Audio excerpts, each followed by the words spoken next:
Isang pinagpalang araw po sa ating lahat, no. Ngayon po, ngayon nakita nyo na pinalitan ng gulong at saka yung brake lining yung sasakyan natin papuntang Usami City. Kasi itong araw na to, dadali namin si Anthony dyan sa Usami City para i-undergo na naman namin doon sa Usamis ng kanyang consultation para mabiopsy. Kasi noon nakapunta kami sa Pagadian, parang walang improvement, kaya nagpasya kami na dali namin sa Usamis ang bata para doon na namin i-undergo ng biopsy. Naabarya lang konti yung sasakyan, pero pagkatapos nito alis na naman kami kaagad papunta ng Usami City.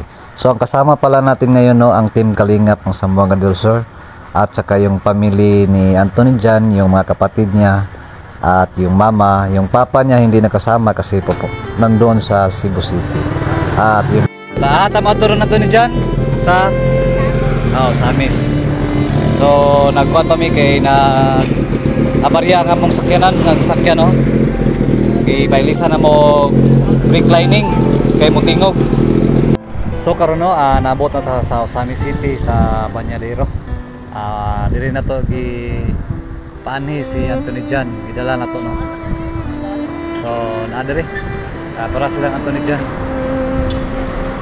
So atong ipa-biopsy si Anthony dyan diri sa sa Lingalan diri. Sa Lingalan na diri Sulta. Mga siya Dr. Ami Anti-Aging Cosmetic Surgery Center. Bahay man. So abot lang ta kay nagpaitomig Christmas, di ka sulod og white Christmas. So ayan po, papasok na po tayo sa hospital para mag-undergo ng kanyang consultation si Anthony dyan para sa kanyang biopsy.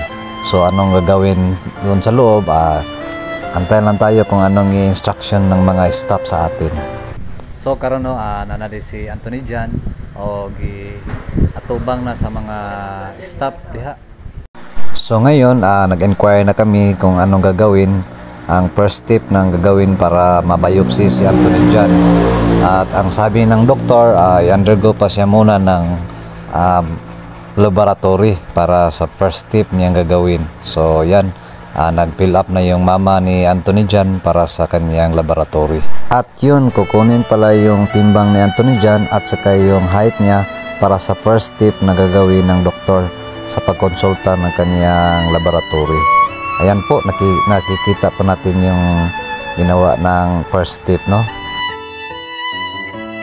So pakuhaan na to siya, mobile ng taong consultation, then magpakuha po tag laboratory niya KUH o HGT, kaya na naman siya CBC diri. Kanina na itong basihan. Ha? Dayon, dito lang sa pharmacy, dayon. O kanina lang siya. Napa sa charity. Before natin makita. Magbabayad muna pala kami sa cashier para i-undergo na si Anthony dyan sa laboratory. Yun pala yung gagawin namin, unang gagawin. So sinamahan kami ng staff nila papunta sa cashier.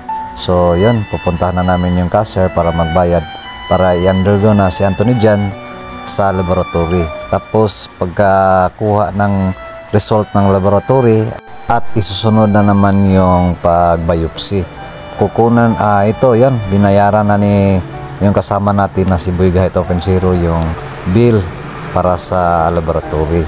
Pagkatapos kukunan ng sample si Anthony dyan sa mga doktor para i-undergo na naman sa biopsy. So yan, no, nagbayad na po yung kasamahan natin sa cashier para ma-undergo na talaga si Anthony dyan sa laboratory at sa biopsy niya. Okay, salamat ma'am. At ngayon, natapos na naming bayaran yung cashier para sa laboratory. Dali na namin si Anthony dyan sa laboratory at i-undergo na siya doon para kunan ng sample ba kung ano yung first step at second step para sa pag-check up ng biopsy. Ayan, pinumunta na kami doon.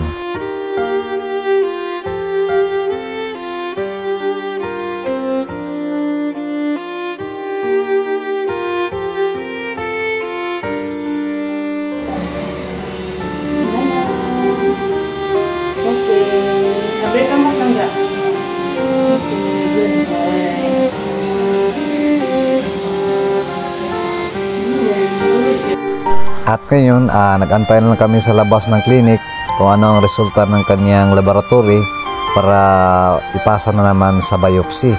So, antay lang kami dito sa labas, chika-chika ng konti para mawala naman yung mga yung sa Bisaya pa kalaay.